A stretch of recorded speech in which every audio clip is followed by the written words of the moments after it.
dog fight off-site session, please, let's exit right now, let's go to the lobby. Los que estén para la sesión de esta tarde de pelea de perros, por favor, vamos al lobby de inmediato, estamos a empezar. Let's exit now, vamos a ir de una vez. If those people stay, please, you're welcome to ask any questions. And we're asking the announcements after the questions that Carla would like to know about.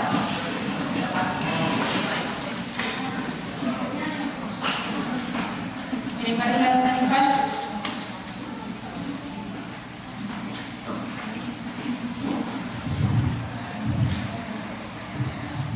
First of all, I'd like to thank David for all these presentations today. I really love them. I'm Bob Reagan. I'm the president of Monitoring Care Baden. Yesterday I spoke at the Wildlife Track about a new Caribbean Animal Welfare Alliance. It's an initial effort to really look at equine, dog, and cat overpopulation issues.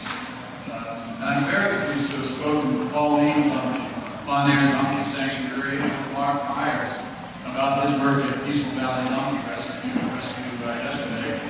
And I hope that they'll be joining in this new initiative. And I hope that others here who have an interest in the equine, dog, and cat issues will be joining also. If you'd like to learn more about it, toward the end of the day today, I will be making the same presentation I made at the Wildlife yesterday. If you were there yesterday, I promise you'll be a little better today. Thank you.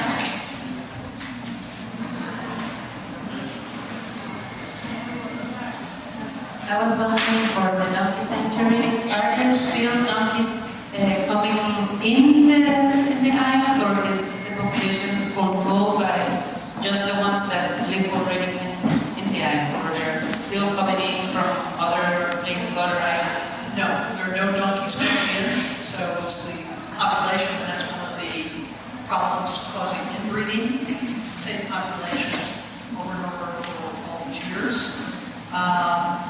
The catch program, the castration part of it has been stopped by the government because there's been controversy on the island about this. And if you're interested in the whole controversy, Mark Myers came to Bonaire and did an investigation and created a whole DVD to go over that controversy. So the castration part has stopped, but still females and foals are being brought in. There are still accidents, there are still problems with tetanus, there are still problems with being poisoned in landfills. The other day, 2 days ago, a donkey was so hungry, he was eating the algae off a septic tank in a home and fell into the septic tank. So Marina and the volunteers had to go and get that donkey out of all that shit.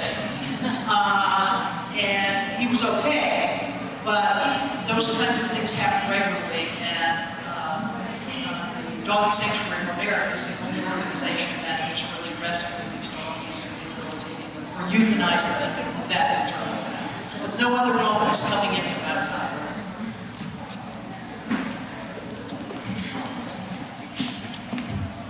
Thank you. Hi.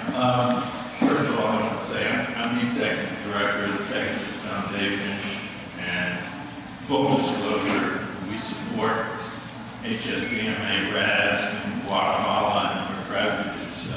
Which thank you very much. Well, we thank you for your presentation today, and it's all right that you have to deal with the things you have to deal with, as we commend you for doing.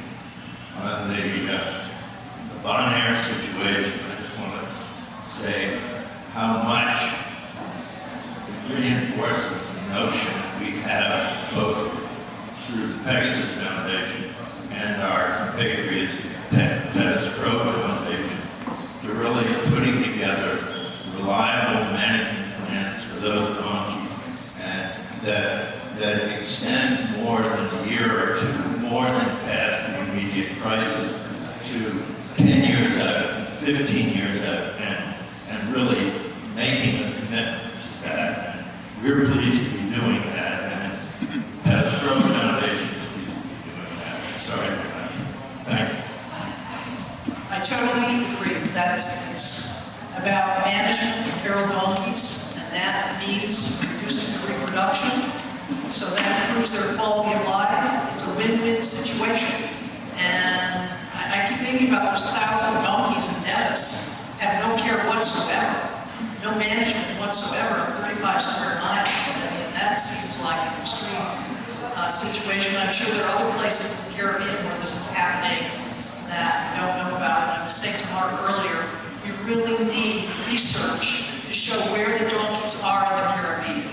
Are they in St. Thomas, St. John, Puerto Rico, Turks and Caicos? Because we don't really know. It's only when we meet people they say.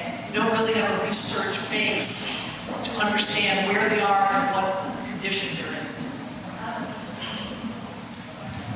You said there are like no regulations for goats. And then goats roaming, no rain is a really bad combination. Because there will never be grass growing. Can you do something or suggest something to the government to regulate those animals because they kill all the vegetation? Absolutely correct, but it's a hot potato because the people who raise goats don't have a place to feed the goats. So what do? They let the goats out to feed on the island, bring the goats back. So the government wants to do something, but the people who have the goats don't want to do something. So it is a real hot potato. I know on some islands where there's been extreme drought recently, where was that? Saba, where the government actually told the farmers, you need to kill your goats now because they're going to die anyway from drought. You need to kill your cattle now. So Bonaire, it's becoming more, it's been an issue for years, but no one wants to deal with it because they have all these goat farmers who are getting basically free food. Yes, they eat goat. Yeah, Dr. Turk. I've done a lot of outreach in Cuba on there a lot. And I'm just curious if you've done any work there. I was treated like a king there when I rescued a dog, Cuba. And when I rescued a dog, I couldn't find a car to put the mangy dog in. But a man very proudly went and got his donkey in the cart, and I jumped in the cart with the donkey, and he pulled us to the veterinarian, and we worked with the dog. But I can tell you, they value their animals there. They don't have a lot of machinery, and I don't think they would replace the donkey because it was cheap to do it. But the donkey was very fat and very well taken care of and very revered. So I wondered if you had any plans to go into Cuba, or if you knew any organizations who did, because I think they'd be well received. Well, the short answer is no. We have no plans to go there because we are struggling for funds just to maintain the programs that we do have. There's no shortage of places to go. The entire thing is an exercise in allocating scarce resources in the world of infinite need, basically. And personally, I would love to go to Cuba. And if I had the resources to do it, I'd do it in a minute. But there's no funding on the horizon to do it. But I do have some contacts in Cuba, and I could do it. Just don't have the resources.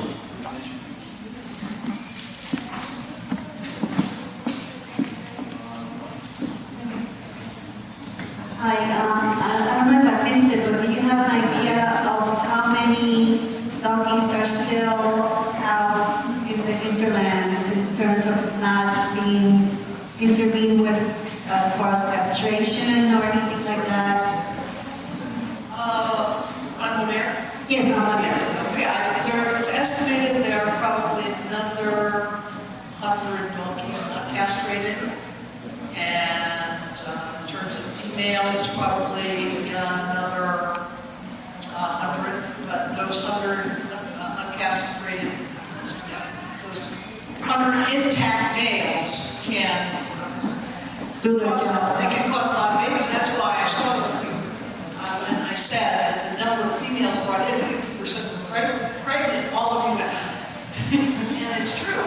They can impregnate a lot of donkeys. So that's why those high numbers of pregnancies. So it's about 100, I would say 100 intact males and 100 females. And just a quick question, is there a problem with dogs at all on the island in terms of dogs, like getting, doing harm to the donkeys, or is there anything like that happening at all? Not so much anymore, because there's a very good animal shelter in Gomera that really has dealt very well with the stray dog and cat problem. We, maybe 15 years ago, heard about dogs attacking donkeys, and that gambling ring that I referred to, the pit bulls attacking the donkeys, but not so much. I haven't heard of a dog attacking a donkey in a long time. Thank you.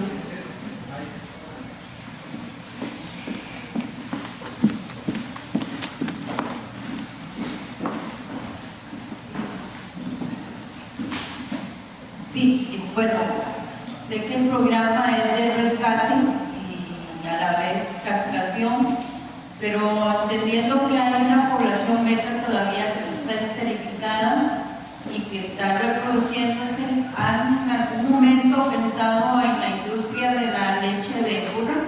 Porque es en realidad un mercado bastante lucrativo, en lo que es la leche y la preparación de cremas y cosméticos, siendo como una actividad paralela para la sostenibilidad del programa y de la misma comunidad también, donde las familias podrían, pues de alguna manera, buscar esos recursos o una alternativa de manejar el programa.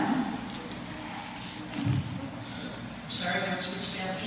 Yes, she's asking if you have evaluated the possibility of producing milk from females, donkey milk. I think the donkey sanctuary pretty much has its hands full. I know some place they produce soap made out of donkey milk. I don't know, is that in England? Yeah.